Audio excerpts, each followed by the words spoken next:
ang lantarang pagsuporta ni Gerald Anderson kay Vanny Gunter sa PVL. Isiniwalat ni Claudine Barito ang tunay na dahilan ng hiwalayan kina Julia, isang bagong kabanata ng pag-ibig o pagtatago ng nakaraan.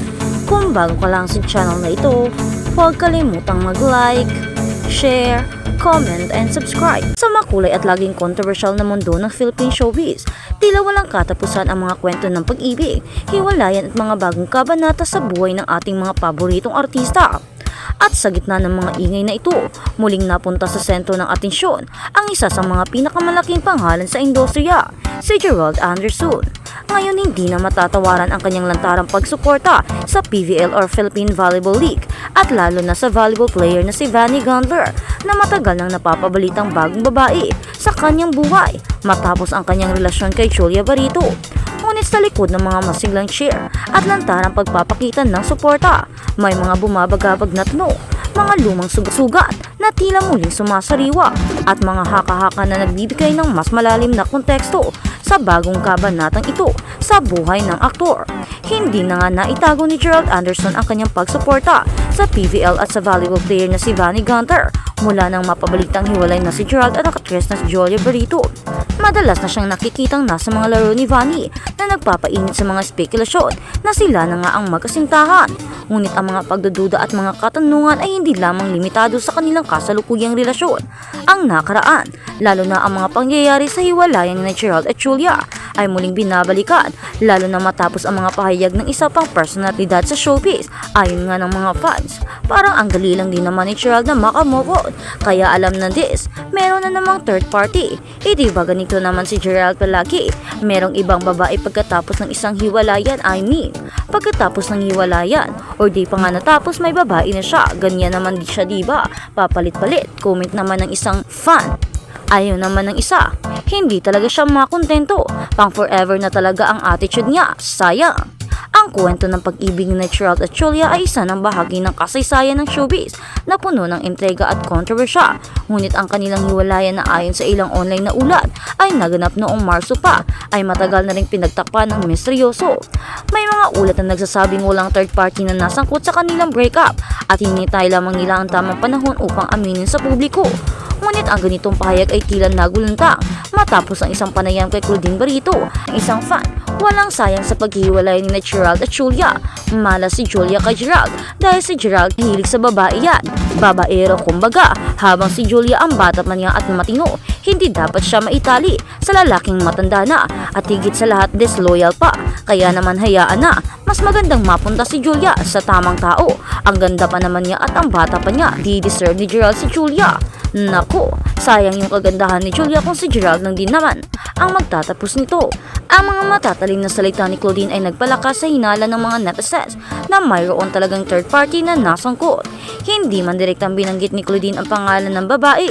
Marami ang naniniwala na si Vanny Gunter ang kanyang tinutukoy, lalo pat sinabi niya na nawala na siya ng ganang manood ng volleyball dahil sa issue ng third party. Ang mga pahayag na ito ay nagdulot ng malawak ng talakayan sa social media na nagtatanong sa tunay na timeline ng mga kaganapan. Kung totoo ngang walang third party, bakit may mga pahiwatig na iba ang sinasabi?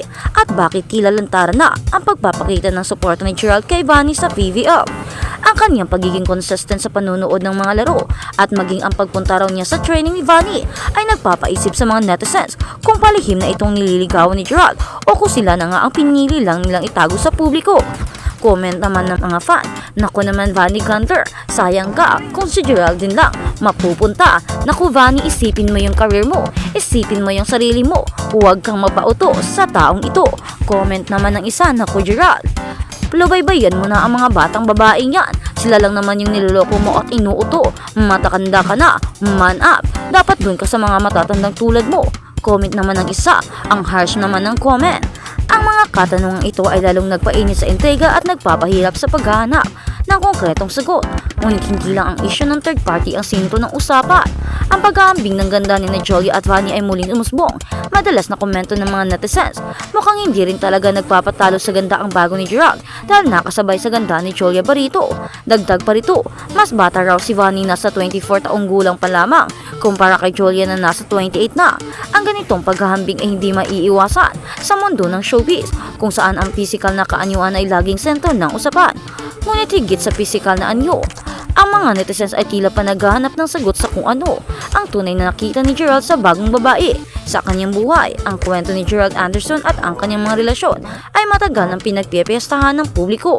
Mula sa kanyang mga nakaraang relasyon na puro na rin ng kontrobersya, tila siya ay may pattern na sinusunod na nag-iiwan ng tanong sa kanyang mga tagahanga at kritiko. Ang kanyang pagiging pribado sa kanyang personal na buhay ay minsan ay nagiging mitya ng mas malalim na espekulasyon, lalo na siya ay isang public figure na bawat galaw ay sinusubaybayan. Ang pagiging tahimik nila ni Vanny hinggil sa kanilang relasyon ay nagbibigay daan sa mas maraming haka-haka at interpretasyon mula sa muli o sa publiko. Sa mga kaganapang ito, mahalagang tandaan na ang mga celebrities sa kabila ng kanilang kasikatan ay may karapatan din sa kanilang pribadong buhay. Ngunit sa mundo ng showbiz kung saan ang personal na buhay ay madalas naging pampublikong pag-aari, ang pagpapanatili ng pribado ay tila isang hamon. Ang kaso ni Gerald, Julia at Vanny ay isang patunay ng pag-ibig. Sa gitna ng spotlight ay laging may kaakibat na presyo, ang pagharap sa walang katapusang pagsusuri ng publiko at ang pagdududa mula sa mga naghahanap ng katotohanan. Kaya ang tanong, willing na bang i-let go ni Julia or nakalit go na ba siya kay Gerald? Habang si Gerald naman, nga na ba niya si Vanny Gunter? Habang si Vanny Gunter, ano kaya ang iniisip niya? Handa ba siyang tanggapin si Gerald Anderson? Handa ba siyang pumasok sa relasyon kasama ito? Handa ba siyang mag-take risks at harapin ang mga galit at mga panghuhusga ng mga fans? Lalo pat, si Gerald ngayon ay laging pinag-uusapan at ngayon siya ay napupunta na rin sa spotlight at marami na rin ang sisimulang manghusga. Kaya nila ang vibe ni Julia, lalo pat marami ngayon ang tumatanggol at nakipagtanggol kay Julia Barito. Sa kasalukuyan, wala pa rin kumpirmasyon mula kina Gerald at Vanny kung sila na ba talaga at kung totoo ba na si Vanny ang dahilan kung bakit nakipag-ulay si Julia kay Gerald. Ang kanilang pananahimik ay lalong nagpapahirap sa pagkuha ng isang malinaw na sagot. Ngunit ang mga kilos ni Gerald, lalo na ang kanyang lantarang pagpapakita ng suporta sa PVL at kay Vanny, ay nagsasabi ng higit pa sa mga salita. Ang kanilang kwento ay isang patuloy na drama na tinitigan ng publiko na naghihintay kung kailangan magiging malinaw ang lahat. Ang epekto ng ganitong uri ng kontrobersya ay malalim hindi lamang sa personal na buhay ng mga celebrity, kundi maging sa kanilang karera. Ang imahe ay malaga sa showbiz at ang anumang bahid ng kontrobersya ay maaaring makaapekto sa kanilang kredibilidad at suporta mula sa publiko. Para kay Gerald na matagal nang sanay sa mga ganitong issue, ang pagharap sa panibagong alon ng kontrobersya ay tila isang patuloy na pagsubok sa kanyang katatagan. Para naman kay Vanny, isang bagong mukha sa mundo ng showbiz na tila napasok sa isang komplikadong sitwasyon.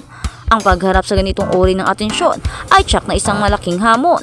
Ang kwentong ito ay isang paalala na sa likod ng mga ngiti at glamour ng showbiz mayroong mga totoong tao